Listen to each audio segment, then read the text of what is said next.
On the All right, hello everybody. I'm so happy that you're here. Today we are lucky enough to also have Gail with us. She is a dietetic intern here at Texas State. I'm going to just give her a moment to be able to introduce herself and tell us a little bit about her journey. Hi, everyone. Pardon me. I'm Gail Nelson, and I'm really excited to be here with you guys today, doing my dietetic internship at Texas State University and loving it. Should we wait just a minute for this person to log on, or? Well, we'll just keep going. Okay. So I'm doing my dietetic internship at Texas State. I'm loving it. It's great because it's one of the only pediatric focused dietetic internships in the area. So that makes it very unique. And that's one of the reasons why I decided to come here. And I've really enjoyed it. I will say it's definitely been a strange experience to do it during the pandemic, but you know, it's also been very interesting, just kind of going back and forth from being virtual to being in person and things like that. So yeah, that's really interesting. Well, we are very happy to have you here with us and for you to shine some of your nutrition knowledge on us as we are cooking today. thank you. As we go on throughout our presentation today, we're going to be doing two recipes, which I'm going to be sharing with you, and I'll share my screen. But any questions that you have, just feel free to interrupt us. We like for this to be an interactive class. So any questions, any communication, any comments, we are here for it. We are open to it. So don't be shy. We also have the chat feature, and you can put questions in the chat, and we do monitor that as well.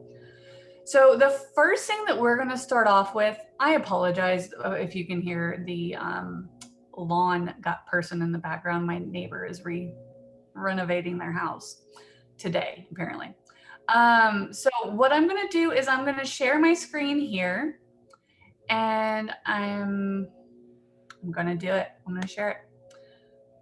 And we should be looking at our spinach feta and egg recipe here.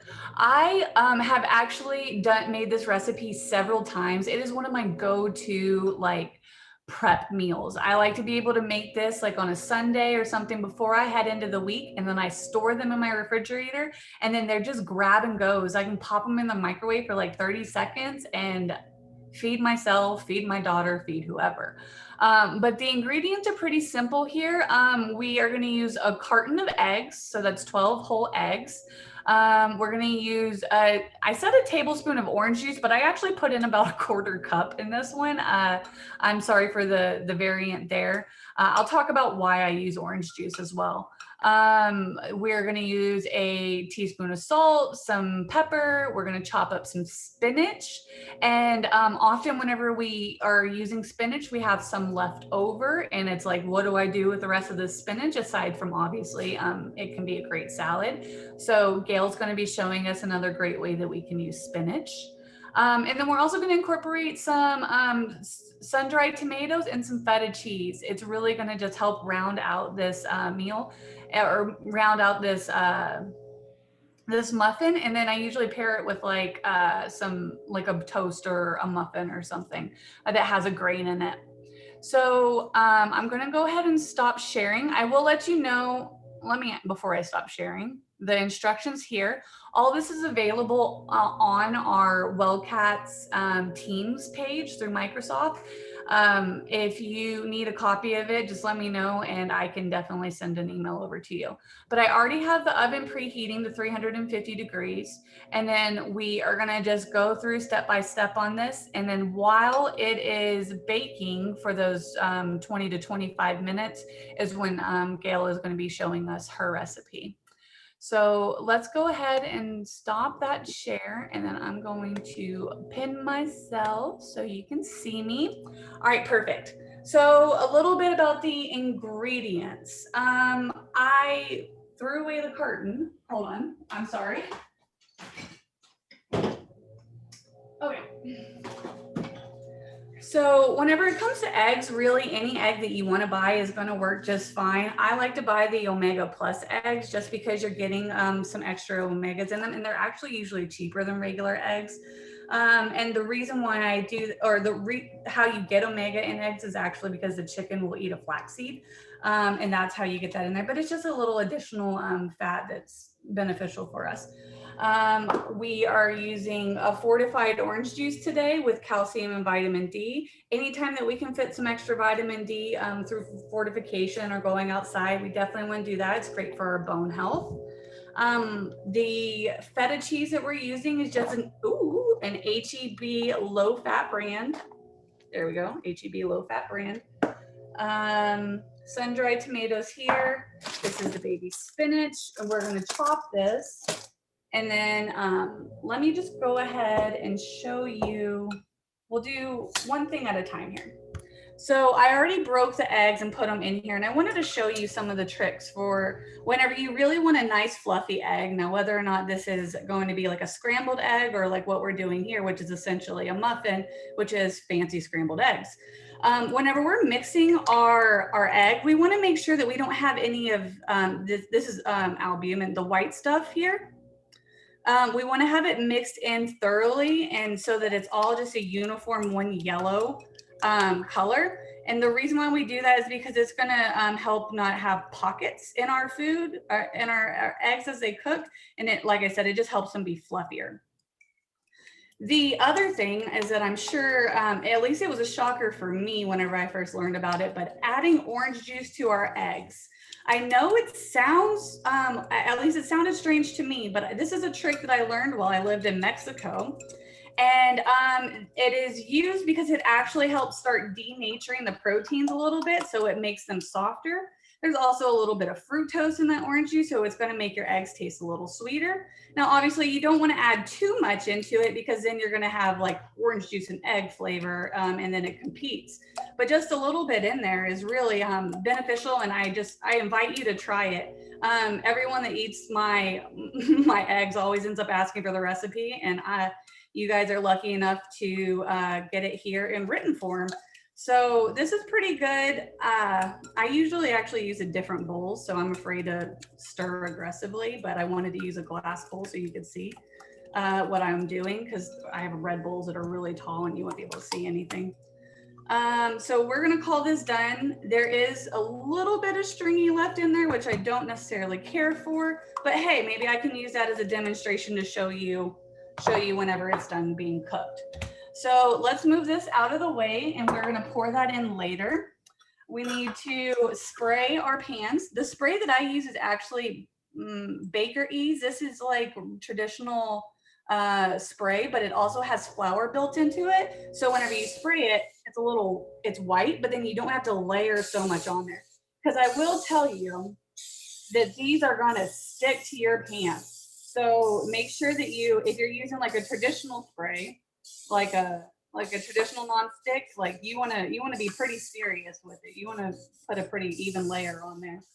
So anyway, that flour in there is going to help bind it so that it doesn't attach to my tin cups. Next, we're going to dice up the spinach. You don't necessarily have to dice up the spinach. However, it makes it easier to fit into our tin cups, and I'm all about easier. Doing things easier. So we want 2 cups, which is roughly 2 handfuls. You could get a measuring cup and do it that way, but if you've cooked with me before, you know that I understand that most people are cooking on the go, and because of that, we need to be able to maximize our time and be efficient. So if I grab this 1, 2, that should be about 2 cups. So with any spinach or lettuce or anything that I'm necessarily chopping, I'm going to try and line it up into a line. And then I'm going to grab it as much as I can. And I'm keeping my hand like this so that as I'm cutting something, it's going to go along my knuckles, and it's not going to cut my fingers. So I'm going to go through and just keep grabbing and chopping. So I've done this first half. Now I'm gonna go and I'm gonna do the same thing, but I'm gonna cut it at a slight of an angle. So I went this way, now I'm gonna go this way. And this is just making it a little bit smaller so that it's gonna fit more evenly into our tin cups.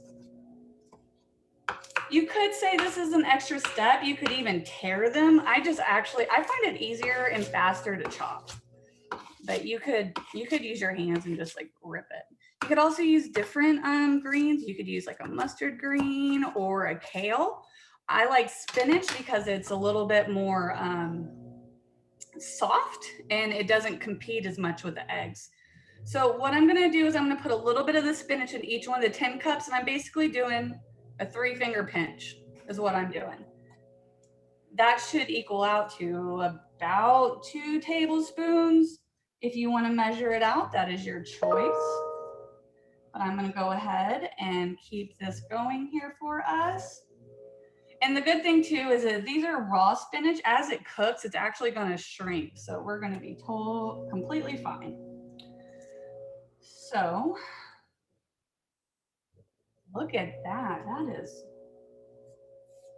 That is some great distribution. All right, look. So this is what we're looking at so far. Next, we're gonna cut up our feta. Now, feta is already naturally crumbly, right? So this is what we're looking at, but as you can see, there are some big pieces and then there's some little crumbles. We're gonna want the littler crumbles. You can grab them and then just like use your hands and break them up. But what ends up happening is you kind of just end up mushing and condensing them together. So I prefer to actually chop them. So I'm gonna go ahead. Let me remember how much we put. We said we're gonna put 4 ounces. This container is 5 ounces. So I'm gonna use most of the container. I'm gonna leave 1/5 of it, which I would say is about that. I do have a measuring scale, but again, we're going for efficiency or quickness here. So I'm gonna cut this actually just like I cut the, oh my goodness, the spinach. I'm going back and forth and I'm just cross hatching it a little bit. And I want it to be smaller because the smaller it is, the more it's going to fall in between that spinach and it's going to be distributed more throughout my muffin. So I prefer smaller.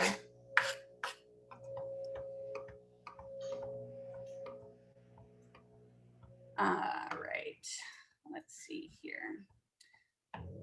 I think that's pretty good.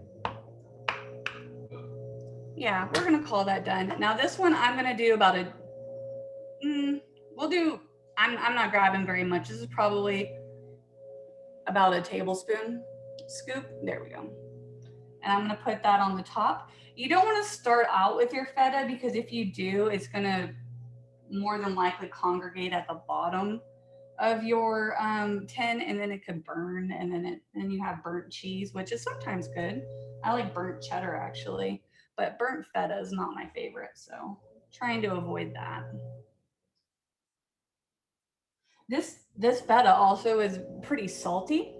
And because of that, it distributes a really good flavor across the eggs whenever they're cooking and whenever you bite into it. You will be aware that you're having feta. Something else that I like to do, because I was talking about how this is meal prep, is that I like to throw in different flavors. So today I'm showing you feta and we're going to be doing the sun-dried tomatoes. But sometimes what I'll do is I'll do like half a tin because this is 12. And so half the tin I'll put like what I'm showing you now with the feta and the sun-dried tomatoes. But then the other half I might use like some leftover chopped broccoli that I have that I prepped for dinners, or I might add in, I like to add cheddar cheese into it. I like cheddar in here as well. But really I kind of just like throw whatever I have into into these muffins, and it works out great. So we were going for about 4 ounces here. 4 ounces is about half a cup. So I would say a cup is my fist, so I kind of overdid it here. So let's just knock a little bit out. And that's looking a little bit better. All right, so again, we're just chopping these up smaller because it's going to be easier to chew. If these aren't chopped, then whenever you bite into it, they get really stringy. And it's awkward to eat, I guess I should say. So I would recommend chopping them. Okay, let's see here. I almost threw some on the floor. I don't know if you saw that or not. At this point, do I have any questions? I'm going to take that as a no, which is completely fine. So this meal is a great protein option, but we're also seeing that we're incorporating some vegetables into our muffin tin, so that, or into our egg bites. So that really makes this exciting that we're getting a little bit of that added balance. And then just to really round out and help you feel fuller throughout the day, we want to just add in like a starch, so grain. You do like quinoa, you could do a little bit of granola. All right, we're gonna end up needing a whole cup the way that that worked out. Let's chop this.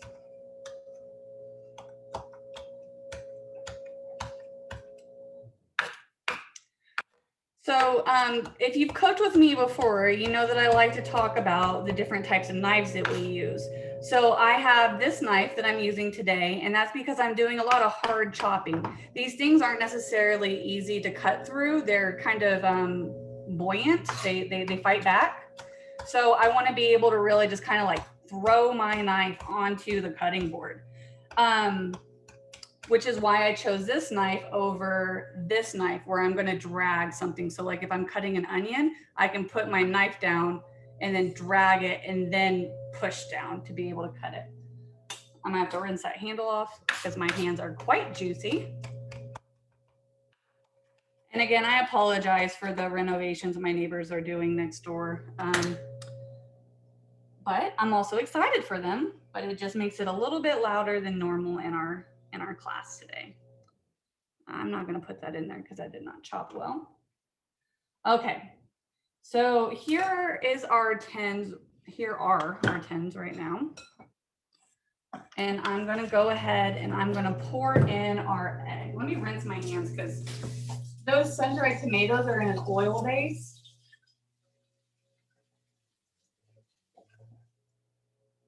I just realized that I didn't put salt and pepper in the eggs. Let me grab the salt and pepper really quick so that we do that. Kelsey, those muffins look amazing so far. Thank you. They're so good. And you know what's fun about this is that as we cook it, like it looks very full, but the egg's going to spread into these muffins and it's also going to push up some of this. So a lot of your ingredients, even though they're on the bottom right now, are going to push up to the top. The spinach is holding that cheese up so that it stays more up there. I'm glad to hear everyone's liking the way this looks. So we're saying that we're doing a teaspoon of salt. A teaspoon of salt is roughly the end of your index finger here, like that little bad boy. So anytime that you're doing salt, you want to pour it into your hand. That way you can see what's going on. And then you could do this way. So I know it's about half of it. I also know that it's also roughly a pinch. So I'm going to do a pinch in here, just move it around. I might do like half a pinch more because that seemed a little low, but we don't need a lot of salt because like I said, that feta is really gonna, that feta is pretty salty. You're not gonna be missing salt. Oh, overdid it on the pepper. This is why you pour it into your hand because then you can just get rid of it. Now we're using half of what we use there. So now what I'm doing, so I told you that this is a teaspoon. So what I'm gonna do is I'm gonna use just the inside of my index. Here, I'm just gonna use the inside and that's how I'm gonna pinch. And that's gonna give me about half of that. And that seemed a little dramatic too. So I added in another little half pinch. We're gonna mix this. Just one last time, make sure that the orange juice and the egg didn't separate. It usually doesn't, but you know, we gotta incorporate that salt and that pepper in there too. All right. Now, like I told you, I normally cook with a red bowl make my eggs with a red bowl that has a pouring spout. So bear with me as I'm trying to pour these. It doesn't take a lot of egg to get into each tin, as you can see as I'm pouring it in here. Woo! That one was aggressive. Okay. And then what's going to happen after this is I'm going to put them in the oven. They're going to go in the oven for about 20 to 25 minutes.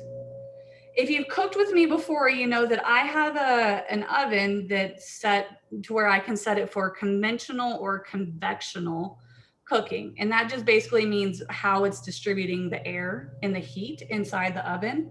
So I'm using a conventional, which is basically um, traditional method of in my oven today. So it should work just fine, and it'll take that 20-25 minutes. All right, I got a little bit extra egg in here.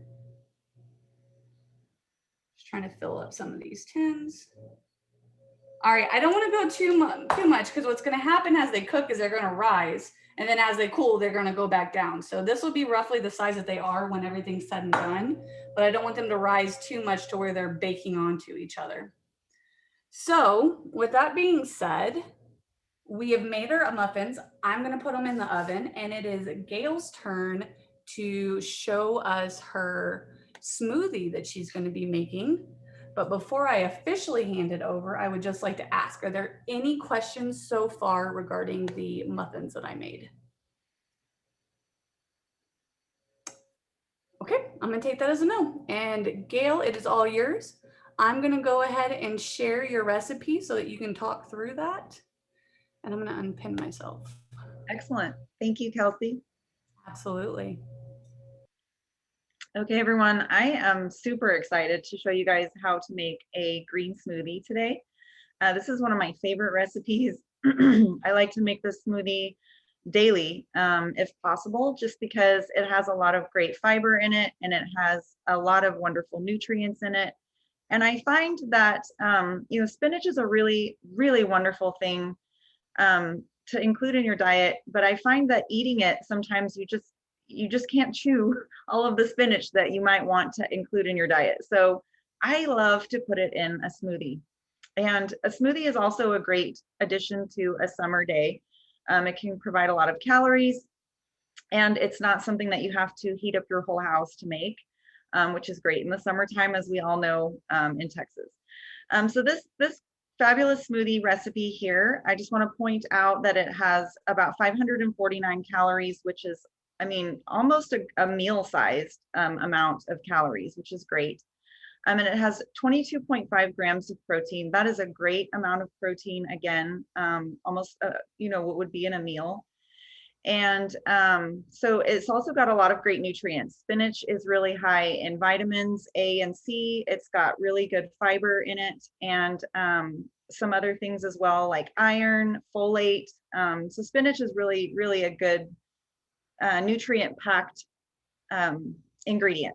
And so we're going to use 2 cups of soy milk, 2 tablespoons of peanut butter, about 3/4 of a cup of frozen mangoes, half a cup of, well, actually, I'm going to use a fresh banana because that's what I have, but you can use frozen bananas or fresh bananas, and 2 tablespoons of chia or flax seeds. Today for this recipe, I have chia seeds. And chia seeds are great because, again, they have a lot of fiber, not a lot of calories, and they are a very nutrient-packed ingredient as well. They have a lot of fiber. They have a lot of other minerals in them, like zinc and magnesium and things like that. So we're going to use chia seeds today, and I'm also going to add some hemp seeds. I love adding hemp seeds to recipes because they are packed with protein and they don't have a whole lot of flavor. So you can kind of add them to a lot of different things and just get that benefit of protein without having to alter your flavor profile, which is great. So I'm going to go ahead and get started. Take a drink of my coffee. Okay, so I have a Vitamix blender, and I just want to say that these high-speed blenders, you can get different ones, but these high-speed blenders are the best way to make a smoothie. If you want the smoothie to be like completely blended and not have like little chunks of spinach, a high-speed, high-powered blender is the best way to go. It's not the only way to go. I want to point that out as well. It's not the only way. You can use any blender for this smoothie recipe. But because the spinach can sometimes leave little chunks in regular blenders, I like to use this blender for it. So The first thing we're gonna do is we're gonna put in the soy milk. I like to give it a little shake before I add it in there. Could you And be showing us the products that you're using, so just so that we can understand like the profiles? so this is the soy milk that I'm using. And I don't usually measure it, but today I'm going to go ahead and do it. It's really simple. I usually eyeball it in the blender, but this is 2 cups of soy milk. We're just going to pour it in. And the soy milk, or whatever milk you're using, you can use almond milk or oat milk or regular milk as well. But the milk should usually go in first, just to kind of coat the bottom of the blender and make sure that those little pieces and chunks of things don't get stuck, and it actually helps it blend well. So we've got our spinach, and I'm going to do what Kelsey did. I never measure my spinach when I throw it in, but I do try to put about 2 cups, so that's going to be 2 good handfuls. And I'm just going to grab it and throw it in the blender.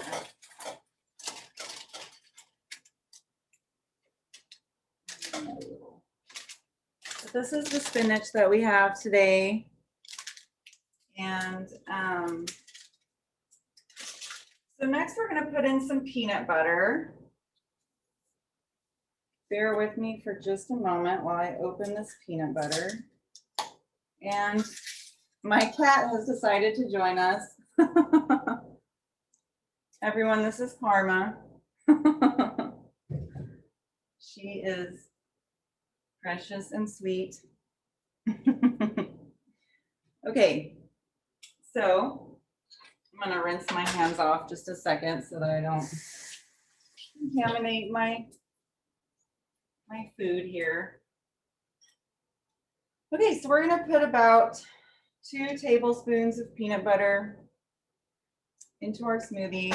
I'm measuring this out. I usually don't, but just for, for showing, I'm gonna measure it out. And I'm gonna use 2 giant tablespoons of peanut butter. Peanut butter in the smoothie is a great way to add protein. And it gives it a little bit of a more creamy flavor as well, or like texture, I should say. Okay, so the next thing we have is mango. Get my frozen mango chunks out.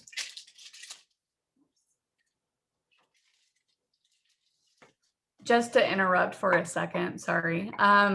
If you have fresh mango, or if you're ever wondering about how to purchase fresh mango, go to our Well Cats YouTube page and check out the last recipe that I did for mango salsa salmon tacos. And I give a whole spiel about what to look for in a mango and how to dice a fresh mango as well.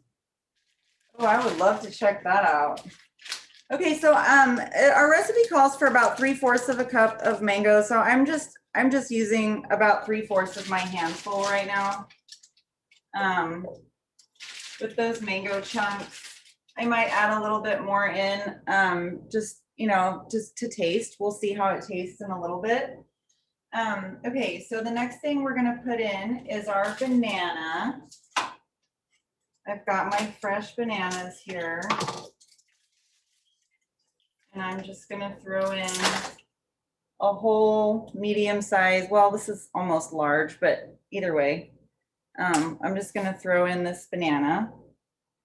And this is one of the things I love about making smoothies is you just throw it all in there. It is so simple and so easy and so Texas summer friendly to do. Okay, so we put on our banana. And the next ingredient we have is chia seeds. And I was talking about these earlier. Chia seeds are a great source of fiber, and they have a lot of nutrients as well, mostly minerals that our bodies need. And Where's my tablespoon? Here we go. I'm going to rinse this off just for a second.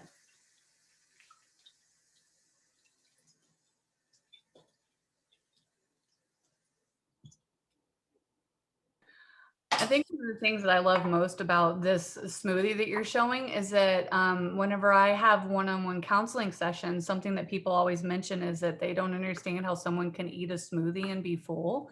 And it just shows that it's so important what we're putting into our smoothies, because whenever we're balancing out the different aspects that that Gail is doing so wonderfully here with the different carbohydrates and our proteins and our fats, it's really going to help you feel really full.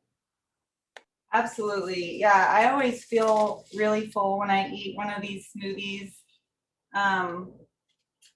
It's quite amazing how filling they can be, especially when you add the peanut butter.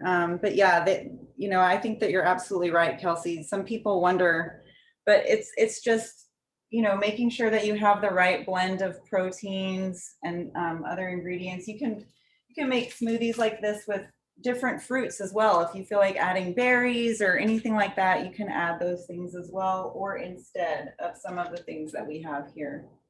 And our recipe calls for 1 tablespoon of hemp seeds. I'm going to show you guys this little package right here. This is our hemp seeds. Hemp Hearts. Hemp Hearts is my favorite brand of hemp seeds. But these little guys, I'm going to show you the tablespoon in a second. These little guys are just packed with protein. And they add not very much flavor, but it's like a nice little nutty flavor that you do get. Just a hint of a little nutty flavor that you get in there. Okay, so you put all of the ingredients into the blender. And Gail, your video has been turned off. I apologize, guys. One moment as the kitten strikes again. She wanted to come and say hi to everybody again. You've got some comments telling you how cute she is. I'm sorry. There's some comments in the chat saying that she's really cute. She is pretty darn cute. I have to admit, I'm a little biased, but she is pretty darn cute. Okay, so then I turn my blender on. And for the Vitamix, you turn it on and you can turn the setting up high. I'm going to go ahead and mute myself while it's blending because it's really, really loud. And I'll let you, Kelsey, maybe talk over me for just a moment. Sure. So while she is blending that up, I will tell you a little trick that I learned while living overseas, because we didn't have dishwashers to be able to wash our dishes. Everything was by hand. So whenever I would clean my blender, which is a traditional blender that has the three blades in the middle of it, I would cut myself a lot trying to clean it. And some tricks that I found is, one, using a bottle cleaner, like for an infant bottle cleaner, and that can do it really well. But the thing that I really learned that I like and I use to this day is that immediately whenever I'm done blending something, is that I will put like boiling hot water in it, because I have a kettle. I have a kettle that'll boil water in like under a minute. I pour that into my blender, and then I put like a drop or two of dishwasher or of liquid soap, dish soap, and then I close up my blender, put it back on, and I run it on blend for like a minute or two, and it cleans my blades for me. No cuts on the hands. If that is sufficient for me, if you wanted to, you could also because the heat of the temperature is going to sanitize that for you, from it being a boiling water. But if that concerns you, you could also put in a 1/4 teaspoon of bleach, and that'll also sanitize it as well. I do not use bleach personally, because it's easy to overdo that, and you don't want that in there. But it is something that you can do. I'm glad that you guys like that tip. It's definitely one that I use to this day. And another great thing about that tip is that if you put them into your dishwasher, the water actually breaks down the blade's sharpness, and then you end up having to sharpen the blade sooner. Gail, that smoothie looks so good. Thank you, Kelsey. I just want to show everybody now, this cup isn't entirely see-through, but I just want to show you how smooth that blend is that you get with the Vitamix. It's really great because like the smoothie doesn't have any chunks of anything in there that might get stuck in my teeth. And it's not a big deal if you have a blender that doesn't do that. It's really not a big deal, but I prefer to have my smoothie chunkless, especially when it comes to the spinach. And this is something that I can just put the lid on and just take with me. And as you can see, only about half of the smoothie is gone here. So you can fill this cup up, you can fill up a larger cup, and you can also share it with somebody else. You can give somebody half your smoothie if you want to. Or you can double the recipe and then everybody has a whole big glass of it as well. So I hope everybody likes the smoothie. I hope everyone tries the recipe. It's a great summer recipe to try, and super easy, super fast. And as you can see, some really great nutrient packed ingredients in there as well. Would you mind taking a drink of it and tell us like what your experience is with it? Absolutely. I'd be happy to.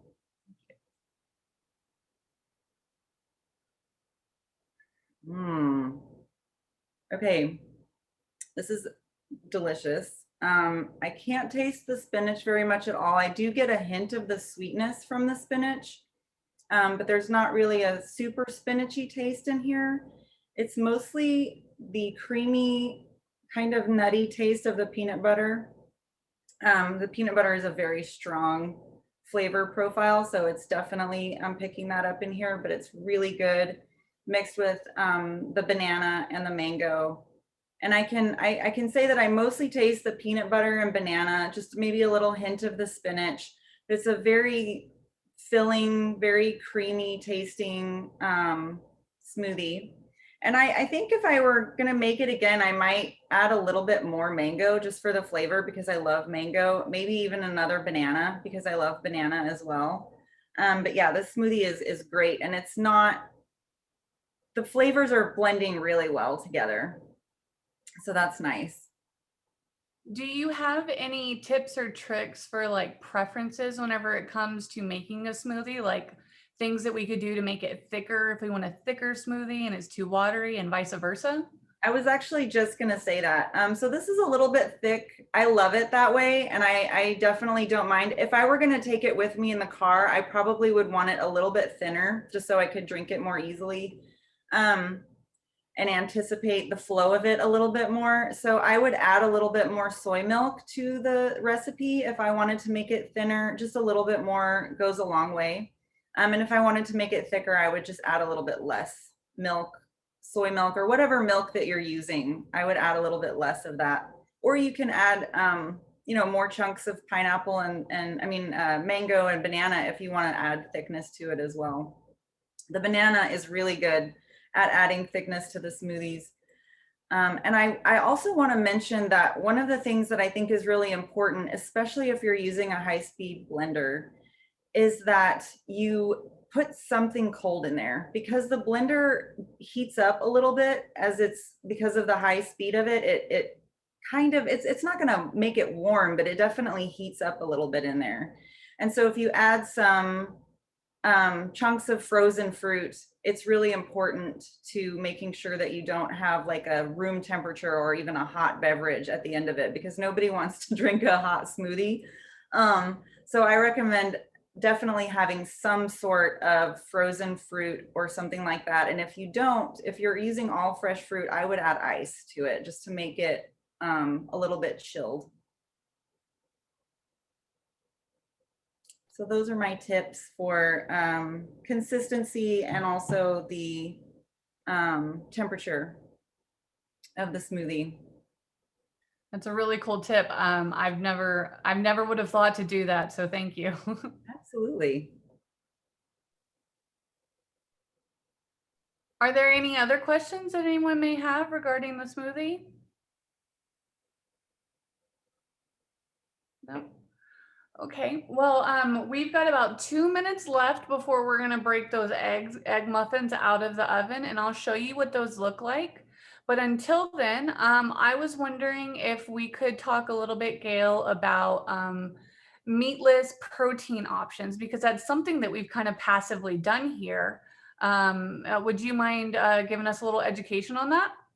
Absolutely. I would be happy to do so. So I definitely think that as, people are becoming more conscious about health and about, the things that they're putting in their bodies and how it affects their health, things are kind of moving towards meatless options, because when you have meatless protein options included in your diet, you are definitely at lower risk for certain heart conditions, cholesterol, things like that. It's a really good thing to have more options, plant-based options, and also just meatless options for protein in your diet. So I want to talk a little bit about that. Most animal proteins are considered complete proteins. And what that means is just that they have all of the essential amino acids in adequate amounts, and amino acids are the building blocks of protein. So we want to get an essential amino acids are amino acids that our bodies do not make on their own. So when we say essential amino acids, we mean that those are needed to get in our diet. That means we need to eat those amino acids in order to have them. And then our bodies use them to make other things and build muscle and things like that. So they're very important. So like I was saying a minute ago, animal-based proteins like eggs and cheese and meat are all complete proteins. They all have all of the essential amino acids in adequate amounts that our bodies need. And that doesn't mean that they're superior to plant-based proteins. It's something to be aware of. So plant-based proteins usually are incomplete proteins. That means they don't have all the essential amino acids in adequate amounts that our bodies need. The two exceptions for plant-based proteins that are complete are soy. So this soy milk over here and tofu and things like that are going to be a complete protein. And also quinoa. I don't know if you guys have ever heard of quinoa, but I love it. It's a great grain to use. It's high in protein and it is a complete protein. So some plant-based proteins that are not complete proteins are like whole grain rice and quinoa, not quinoa, whole grain rice, nuts, seeds like chia seeds and hemp seeds and things like that. And those things are good to pair with each other or just eat a variety of them throughout the day so that you get a complete amino acid profile in your diet. So things like beans and rice are really great to pair with each other. If you pair beans and rice together, you have a complete amino acid profile. They complement each other perfectly. And other things like, peanut butter and bread have a complete amino acid profile if you eat them together. So peanut butter and jelly sandwiches is a great option. So those are just a few things that I can say. Also, eggs and cheese are great because they are a complete protein and they're meatless, and it's a great thing to add into your diet. And it looks like you just took the muffins out.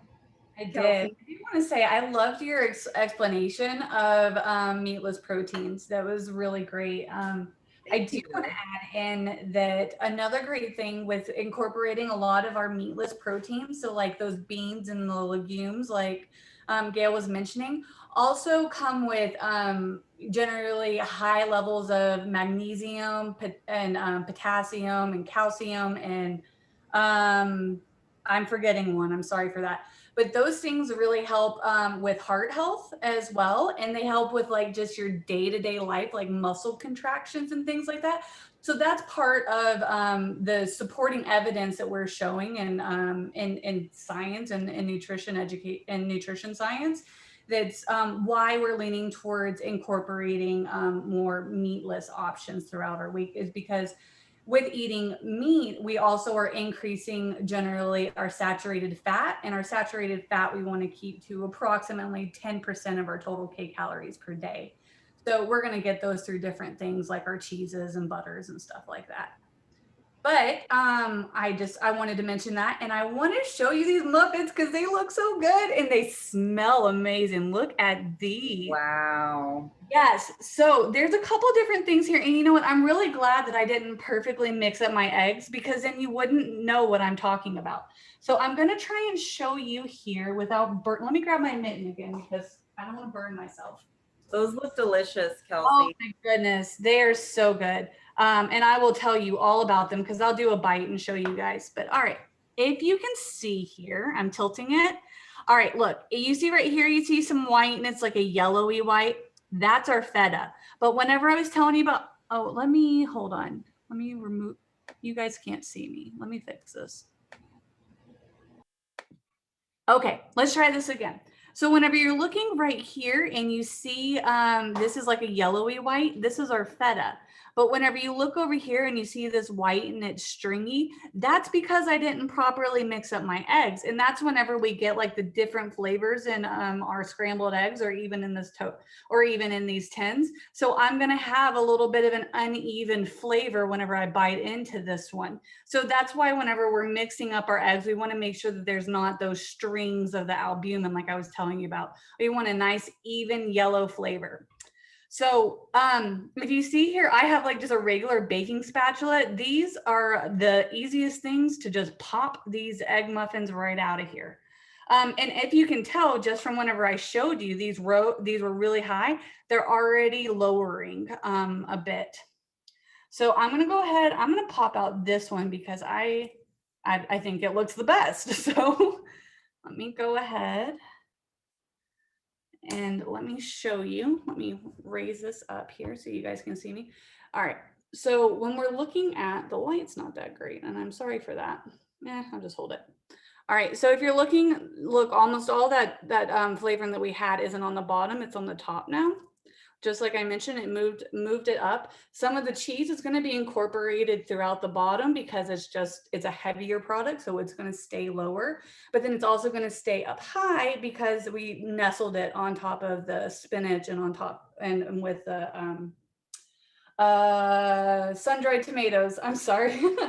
This is a little hot, so let me grab a fork. I'm going to cut it, let some steam out, and then I'll take a bite. I tell you what I smell the most actually out of this is the sun-dried tomatoes with the olive oil in that, and I'm picking up on salt. I'm smelling it like it smells a little salty from the cheese. All right, so let me just show you what this bite looks like. It's kind of smushed now because I cut it, right? But we've got a nice little even layer of all our different things in here. It is so good, warm. This, you have to try it and let me know when you do. The sun-dried tomatoes, whenever you put them into the muffin, whenever we're cutting them, you could see they were buoyant and they were hard to cut. With them being broken up the way they are and they absorb some of the moisture from the eggs, then that made the sun-dried tomato really smooth and it cuts really well in your mouth. It's a very nice even consistency. The spinach is not slimy. I know some people don't like whenever you cook spinach and it's wilted.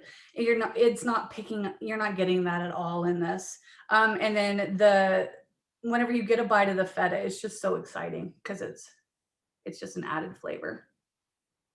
Mm-hmm. I almost want to put red pepper flakes on this. I think that would make it really good. So one other thing that I just thought of that I wanted to tell you is that I know that there's a lot of us that maybe don't want to cook 12 all out in a row. So if you have a 6-pan tin muffin, you would just half the recipe, right? But if you don't, you have a 12 and you have a 12 cup like this one. So look, we've got 4 by 3, so it's 12. So what you would do is fill up just your half, and then on this other 6 half, you're going to fill these up with water. It's going to help these not dry out. Why? I don't know. And sometimes I just don't have the answers for you guys, but definitely fill these sticks up with water and it'll help these taste better. That's a And that, great tip. Thanks, Kelsey. yeah, baking pretty much anything, you just add water in any of those empty ones. And I think that that concludes everything that we're doing. We've got 5 minutes left. So if you guys have any questions, Gail and I will stick around to answer any. And I do ask if you, the microwave after, to microwave after 30 seconds. So what I do is I store these in a Ziploc bag, actually. Sometimes I do Tupperware, but Ziploc bag is usually just easier. And then I put it in the refrigerator. And then whenever I'm ready to get it out, I put it in, I put it in the microwave and I cook it for 30 seconds. And I kind of vary on what I do. Sometimes I put a little cup of water in my microwave when right next to the egg, so that whenever it's cooking, it's going to keep it and not give it like a weird gummy taste. And then the other thing that you can do is you can loosely wrap a wet towel around it and then you cook it for about 45 seconds. And that's usually good enough. But as you can see, this is quick, easy prep, and then it's quick, easy eating throughout the week. I do ask if you would please put your net IDs in the chat for me, please. That's the beginning of your email address. It's just something so that I can have an attendance for today. But yeah, if there are any other questions, we are here for you. I am going to stop the recording though. Maybe.